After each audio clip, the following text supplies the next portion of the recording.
22واں پارہ سورۃ الاحزاب آیت نمبر 72۔ اعوذ باللہ من الشیطان الرجیم، بسم اللہ الرحمن الرحیم۔ انا عرضنا الامانة على السماوات والأرض والجبال فأبين أن يحملنها وأشفقن منها وحملها الإنسان إنه كان ظلوما جهولا۔ آمنت باللہ صدق اللہ مولانا العظیم۔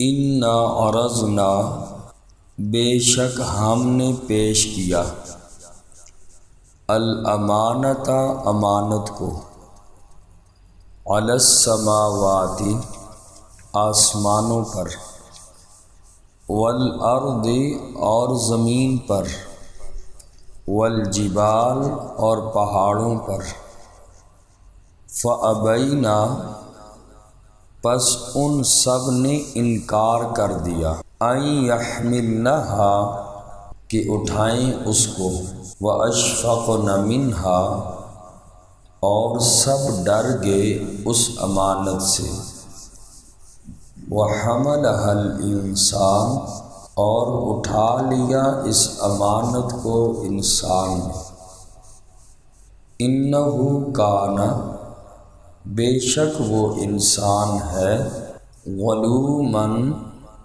ظالم، جہولا جاہل۔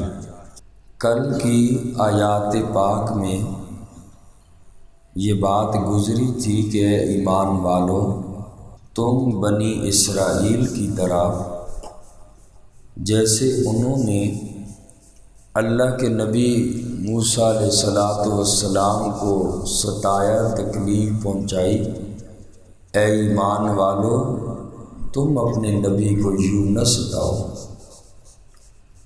اور پھر اگلی آیت میں فرمایا کہ اللہ کا خوف پیدا کرو، درست اور حق بات کہا کرو۔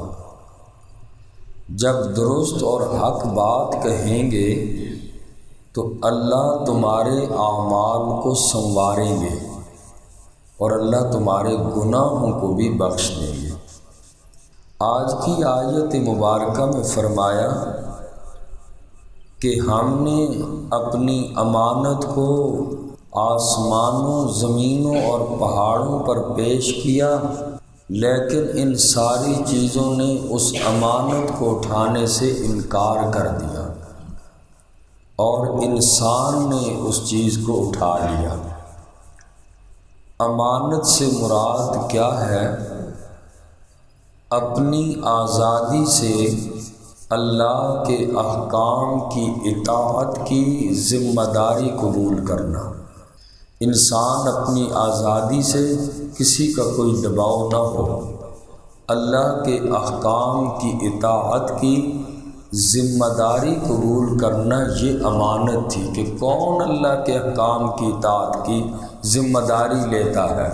کوئی بھی مخلوق اس کام کے لیے تیار نہ ہوئی اور صرف انسان تیار ہوا۔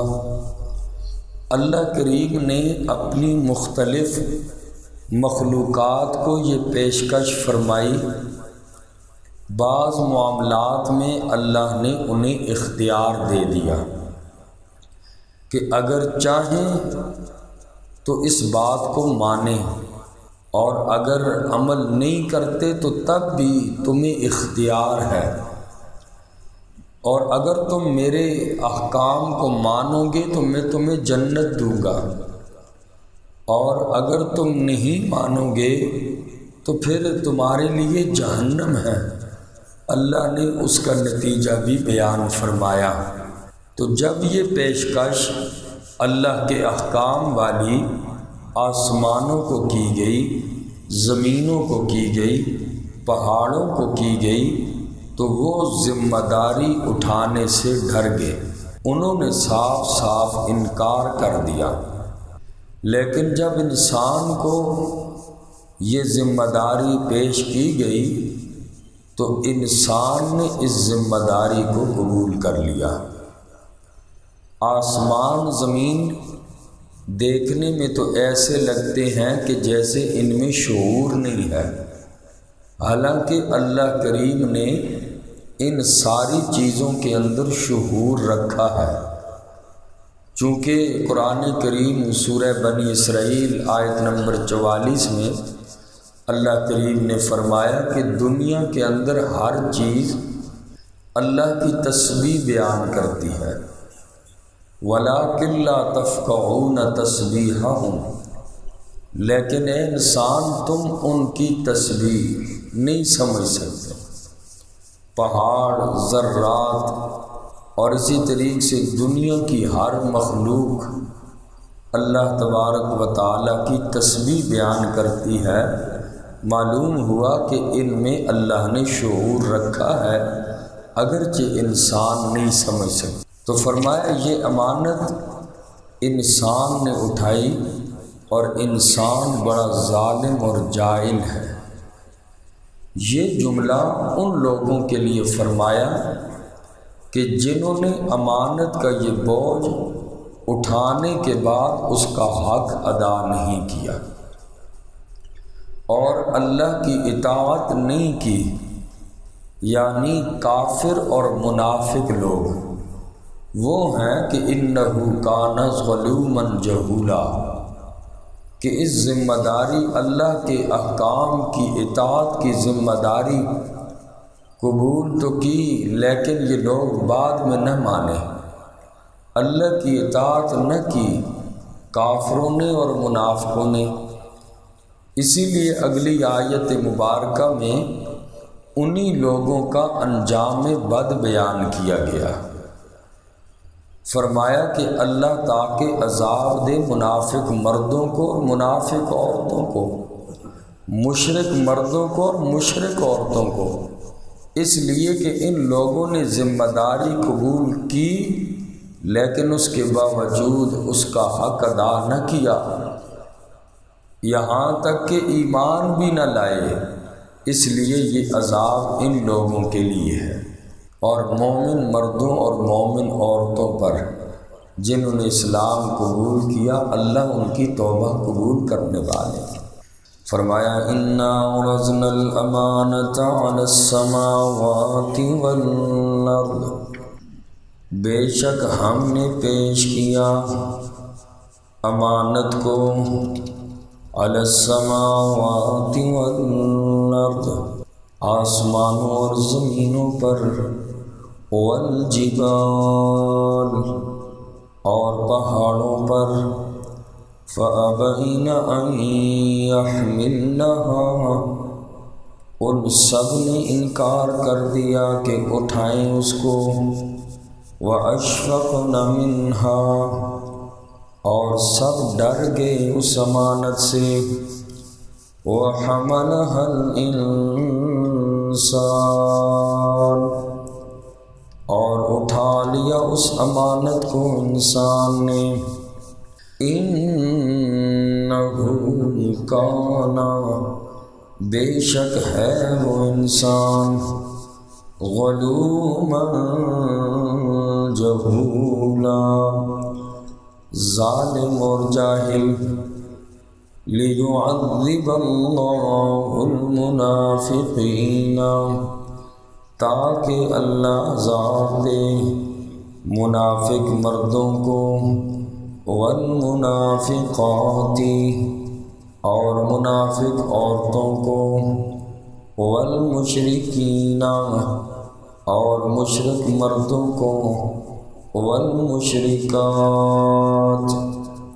اور مشرک عورتوں کو، وَيَتُوبَ اللَّهُ، اور توبہ قبول کرے اللہ کریم، عَلَى الْمُؤْمِنِينَ، ایمان والے مردوں کی، والمؤمنات اور ایمان والی عورتوں کی، وکان اللہ اور ہیں اللہ تبارک و تعالی غفور الرحیم بخشنے والا مہربان۔ اللہ تعالی ہم سب کو عمل کی توفیق دے۔ الحمدللہ رب العالمین والعاقبۃ للمتقین والصلاۃ والسلام علی سید الانبیاء والمرسلین وعلی آل بیتہ واصحابہ اجمعین۔ ربنا تقبل منا انک انت السمیع العلیم۔ اللہ کریم ہم سب کا مل بیٹھنا، اللہ قرآن سننا، قرآن سنانا اپنے دربار میں قبول فرما۔ اللہ صورت مبارکہ کی جو تکمیل ہوئی اللہ اس کو بھی اپنے دربار میں قبول فرما۔ ہم سب کو اللہ ان احکامات پر عمل کرنے کی توفیق نصیب فرما۔ اللہ یہ ہمارا بیٹھنا ہم سب کے لیے آخرت میں نجات کا ذریعہ بنا۔ اللہ اس کا ثواب ہمارے آقا محمد الرسول اللہ صلی اللہ علیہ وسلم، تمام صحابہ کرام، فقہاء، محدثین، اولیاء اللہ کو پہنچا کر اللہ ان کے درجات کو بلند فرما۔ ہمارے خاندانوں کے اللہ جتنے بھی افراد آپ کے پاس پہنچ چکے اللہ ان سب کی قبروں کو منور فرما۔ بالخصوص اللہ ان میں سے جن کے والدین دنیا سے چلے گئے اللہ ان کی قبروں کو منور فرما۔ اللہ آخرت کی منزلیں آسان فرما۔ اے اللہ ہر بزرگ اور نوجوان کے یا اللہ دلی حاجتوں کو پورا فرما، مشکلات اور تنگیوں کو اللہ آسان فرما، دنیا اور آخرت کی اللہ ذلت اور رسوائی سے ہماری حفاظت فرما۔ وصلی اللہ تعالی علی خیر خلقہ محمد وآلہ وصحبہ اجمعین۔ تمام بیماروں کے لیے دعا فرمائیں، اللہ سب بیماروں کو صحت کاملہ عطا فرمائے۔ بالخصوص ہمارے درس کے جو ساتھی بیمار ہیں اللہ سب کو صحت والی عافیت والی زندگی نصیب فرمائے۔ جتنے ہمارے درس کے ساتھی موجود ہیں یا نہیں موجود اللہ سب کو نیکیوں والی، صحت والی، عافیت والی اے اللہ عمر دراز نصیب فرما، ایمان والی زندگی نصیب فرما، ایمان والی موت نصیب فرما۔ وصلی اللہ تعالی علی خیر خلقہ محمد وآلہ وسلم۔